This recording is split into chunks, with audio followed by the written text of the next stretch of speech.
¿Quién eres? Había estado trabajando muy duro conmigo mismo.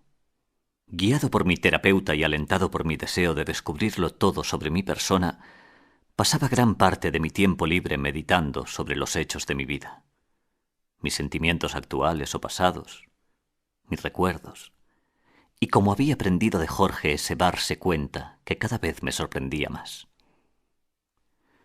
Pero no todo eran rosas. Algunas de las ideas que habitaban mi mente y, sobre todo, algunas emociones que me desbordaban, me dejaban triste y abatido. Con estos pensamientos fui al consultorio de Jorge el día que me leyó su versión del cuento de Giovanni Papini, titulado ¿Quién eres? Por aquel entonces yo me quejaba de todo el mundo.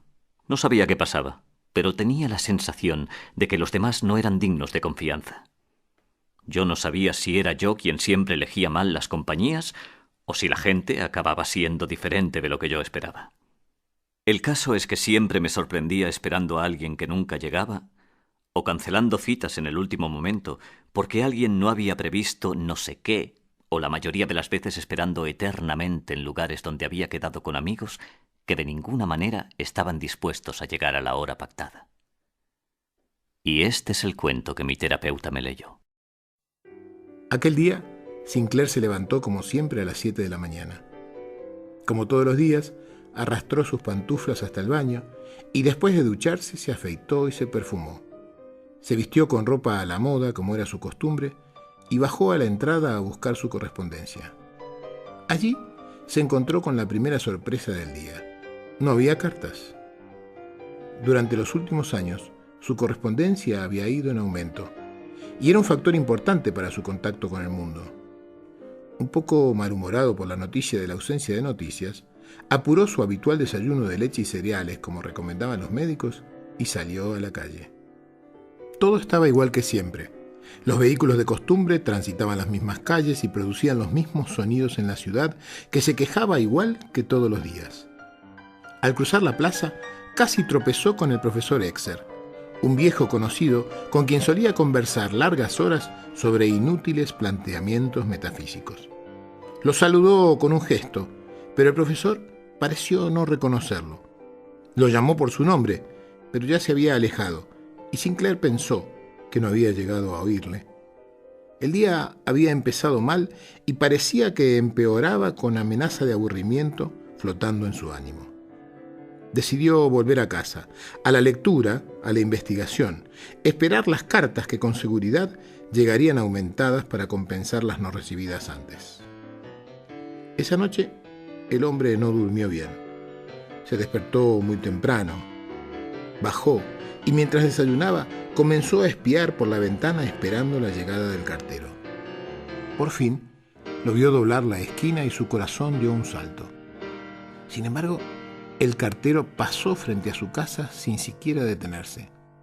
Sinclair salió y lo llamó para confirmar que no había cartas para él, pero el cartero le aseguró que nada había en su saco para ese domicilio. Le confirmó que no había ninguna huelga de correos ni problemas en la distribución de cartas de la ciudad. Simplemente no tenía correspondencia. Lejos de tranquilizarlo, esto le preocupó todavía más. Algo estaba pasando y tenía que averiguar de qué se trataba. Se puso una chaqueta y se dirigió a casa de su amigo Mario. Apenas llegó, se hizo anunciar por el mayordomo y esperó en la sala de estar de su amigo, que no tardó en aparecer. Sinclair avanzó al encuentro del dueño de la casa con los brazos extendidos, pero éste se limitó a preguntar: «Perdón, señor, ¿nos conocemos?». El hombre creyó que era una broma. Rió forzadamente, presionando al otro para que le sirviera una copa. El resultado fue terrible. El dueño de la casa llamó al mayordomo y le ordenó echar a la calle al extraño, que ante tal situación se descontroló y empezó a gritar y a insultar, dando aún más motivos al fornido empleado para que lo empujara con violencia a la calle. Camino de su casa, Sinclair se cruzó con muchos otros vecinos que lo ignoraron o actuaron con él como si fuera un extraño. Una idea se había apoderado de su mente. Había una confabulación en su contra, y él había cometido una extraña falta contra aquella sociedad. dado que ahora lo rechazaba tanto como algunas horas antes lo valoraba. No obstante, por más que pensaba, no podía recordar ningún hecho que pudiera haber sido tomado como ofensa, y menos aún alguno que involucrara a toda una ciudad. Durante 2 días se quedó en casa esperando correspondencia que no llegó o anhelando la visita de alguno de sus antiguos amigos. Pero nada de eso pasó. Nadie se acercó a su casa. Nadie tocó su puerta para saber de él. La señora de la limpieza faltó sin avisar y el teléfono, de pronto, dejó de funcionar. Entonado por una copita de más, la quinta noche, Sinclair decidió ir al bar donde siempre se reunía con sus amigos para comentar las tonterías cotidianas. Apenas entró, los vio, como siempre, en la mesa del rincón que solían elegir. El gordo Hans contaba el mismo viejo chiste de siempre y todos lo festejaban como de costumbre. El hombre acercó una silla y se sentó con ellos. De inmediato se hizo un lapidario silencio que denotaba lo indeseable que les parecía a todos el recién llegado. Sinclair no aguantó más. ¿Se puede saber qué os pasa a todos conmigo? Si hice algo que os molestó, decídmelo, acabemos con esto. Pero no me tratáis así, porque me estoy volviendo loco. Los demás se miraron unos a otros, entre divertidos y fastidiados. Uno de ellos hizo girar su dedo índice sobre su sien, diagnosticando al recién llegado. El hombre volvió a pedir una explicación. Después la suplicó y, por último, cayó al suelo implorando que le explicaran por qué le estaban haciendo esto. Solo uno de ellos quiso dirigirle la palabra. «Señor», le dijo, «ninguno de nosotros le conoce, así que no nos ha hecho usted nada. De hecho, ni siquiera sabemos quién es usted». Las lágrimas empezaron a brotar de sus ojos y salió del local arrastrando su humanidad hasta su casa. Parecía que cada uno de sus pies pesaba 1 tonelada. Ya en su cuarto, se tiró sobre la cama. Sin saber cómo ni por qué, había pasado a ser un desconocido, un ausente. Ya no existía en las agendas de sus corresponsales ni en el recuerdo de sus conocidos, menos aún en el afecto de sus amigos. En su mente aparecía un pensamiento como un martilleo, la pregunta que los demás le hacían y que él mismo empezaba a hacerse. ¿Quién eres? ¿Quién eres? ¿Sabía él realmente contestar esa pregunta?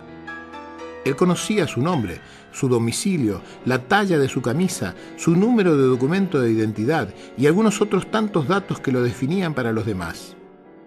Pero fuera de eso, ¿quién era?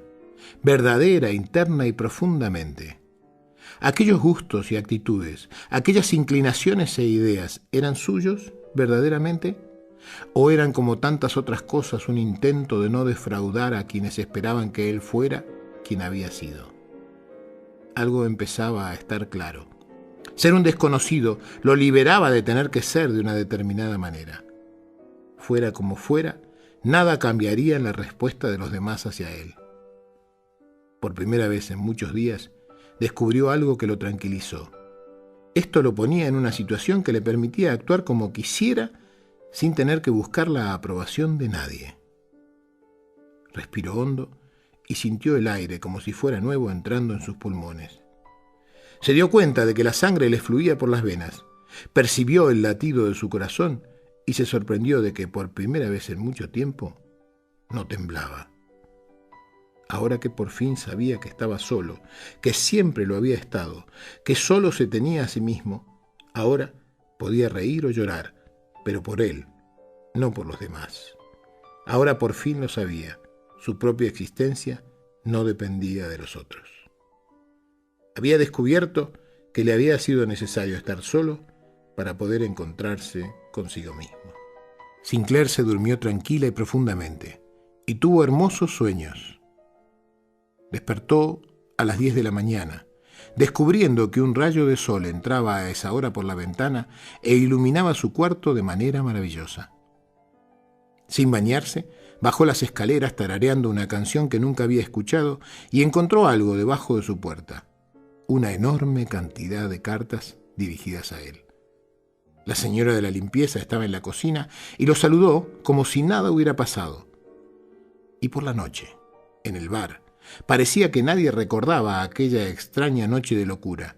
Al menos nadie se dignó a hacer ningún comentario al respecto. Todo había vuelto a la normalidad. Todo, salvo él, por suerte. Él, que nunca más tendría que rogarle a nadie que lo mirara para poder saber que estaba vivo.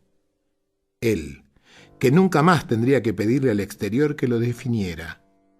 Él, que nunca más sentiría miedo al rechazo. Todo era igual, salvo que aquel hombre jamás olvidaría quién era. Jorge terminó de contar. Hizo una respiración profunda y siguió. Y este es tu cuento, Demián. Cuando no eres consciente de tu dependencia respecto de la mirada de los demás, vives temblando frente al posible abandono de los otros que, como todos, aprendiste a temer. Y el precio para no temer es acatar, es ser lo que los demás, que tanto nos quieren, nos presionan para que seamos, nos presionan para hacer, nos presionan para pensar. Si tienes la suerte, entre comillas la suerte, del personaje de Papini, y el mundo en algún momento te da la espalda, no tendrás más remedio que darte cuenta de lo estéril de tu lucha. Pero si no sucede así, si tienes la desdicha de ser aceptado y halagado, entonces estarás abandonado a tu propia conciencia de libertad.